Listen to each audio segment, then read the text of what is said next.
What's up watu wangu wa YouTube?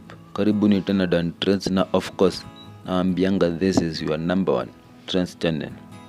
Na kama kawaida niko hapa kuhakikisha you are always updated on what's trending.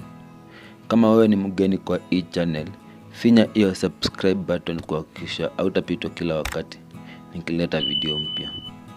Kwa yanayojiri, actress kutoka Tanzania Farida Kajala aliyekuwa mpenzi wa Bongo Star Harmonize'S amempa onyo kali mwanamuziki kutoka Kenya, that is Ringtone Apoko. Akome kuwatumia messages na binti Kajala. Hii ni baada ya Farida kupost kwenye mtandao wake wa Instagram pale kwenye stories akiwa amemtag Ringtone Apoko akidai, nikome kunitumia messages na kutumia mwanangu @the Kajala.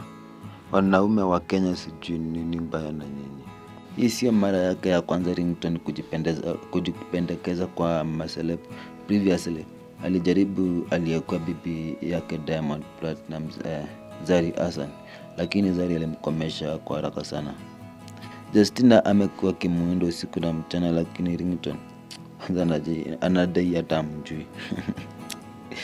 Anyway, unaamini ni ukweli Ringtone amekuwa akimtumia Kajala messages? Hebu nione maoni yako pale kwenye comment sections, na usisahau kusubscribe ili uwe wa kwanza kujulishwa yanapotokea. See you in the next video. Love you.